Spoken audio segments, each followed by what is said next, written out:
तो फाइनली जो WWE fans का सपना था अब वो पूरा होने वाला है। मैं ये क्या कह रहा हूँ, मैं आप लोगों को बताता हूँ। WWE में एक बिगेस्ट रिटर्न होने वाला है। आप लोग समझ ही गए होंगे कि वो रिटर्न किसका है। वो रिटर्न और किसी का नहीं बल्कि डीन एम्ब्रोस का है। अब लगभग ये कंफर्म हो चुका है कि वो रिटर्न हमें नाइट ऑफ चैंपियंस में देखने को मिल सकता है। नाइट ऑफ चैंपियंस कब है? तो नाइट ऑफ चैंपियंस 29 जून को रात के 1:30 बजे है। और इसे हम लोग कहाँ देख सकते हैं? तो इसे हम लोग सिर्फ नेटफ्लिक्स पे देख सकते हैं। लेकिन अगर आप लोगों के पास नेटफ्लिक्स नहीं है तो टेंशन लेने की थोड़ी भी बात नहीं है। मैं अपने चैनल पे नाइट ऑफ चैंपियंस का लाइव अपडेट दूंगा। तो अगर आपने मेरे चैनल को अभी तक सब्सक्राइब नहीं किया तो मेरे चैनल को सब्सक्राइब करके बेल आइकन को दबा दीजिए ताकि आपसे नाइट ऑफ चैंपियंस और रॉ स्मैकडाउन की कोई भी अपडेट मिस ना हो पाए। तो आइए दोस्तों अब करते हैं इस वीडियो को शुरू। जैसा कि मैं आप लोगों को बता रहा था कि डीन एम्ब्रोस के नाइट ऑफ चैंपियंस पे रिटर्न आने के रूमर्स कुछ ज्यादा ही तेजी से WWE में आ रहे हैं। अब नाइट ऑफ चैंपियंस में डीन एम्ब्रोस क्यों रिटर्न आ सकते हैं? इसके दो कारण है। पहले कारण का नाम है Seth fricking Rawlings.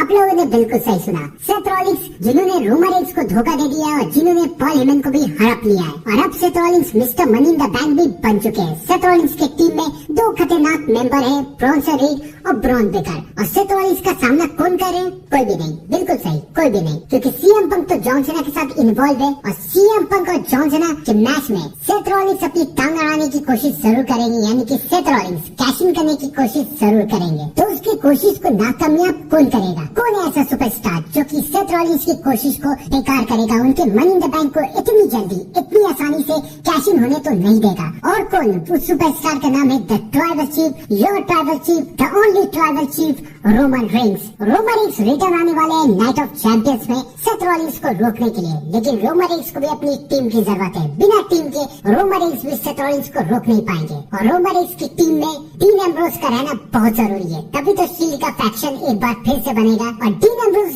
Night of champions पे क्यों रिटर्न आ सकते हैं? इसका भी कारण है, याद है ना, मैंने कहा था दो कारण है। तो पहला कारण तो सेथ रॉलिंस हो गया और दूसरे कारण का नाम है सऊदी अरेबिया में जब भी कोई भी इवेंट होता है WWE का, तो WWE उस इवेंट को बिग से बिगेस्ट बनाने की कोशिश करती है। उस इवेंट में ऐसे ऐसे सुपरस्टार को रिटर्न बुलाती है जो सुपरस्टार आमतौर पे WWE में काम नहीं कर रहा है। रूमर्स तो ये भी आ रही है कि गोल्डबर्ग भी नाइट ऑफ चैंपियंस के लिए रिटर्न आ रहे हैं। जैसा कि हम जानते हैं कि Gunther new world heavyweight champion बन चुका है, तो अब गोल्डबर्ग रिटर्न आने वाले हैं गुंथर को चैलेंज करने के लिए। और नाइट ऑफ चैंपियंस में इनका मैच होगा गुंथर वर्सेस गोल्डबर्ग। ये तो बात हुई गोल्डबर्ग और गुंथर की। और अगर हम लोग बात करें डीन एम्ब्रोस के रिटर्न आने की, तो डीन एम्ब्रोस भी रिटर्न आ सकते हैं रोमन रेंस के साथ नाइट ऑफ चैंपियंस में, क्योंकि ये सऊदी अरेबिया है और यहाँ पर WWE पूरी कोशिश करती है कि ये इवेंट बिग से बिगेस्ट बन जाए। और डीन एम्ब्रोस के रिटर्न के बाद जो WWE अभी ठंडा पड़ा हुआ है वो एक बैग से हाइप पकड़ लेगा। आपको क्या लगता है कि डीन एम्ब्रोस को रिटर्न आना चाहिए या नहीं? कमेंट करके जरूर बताइएगा। तब तक के लिए thank you and good bye.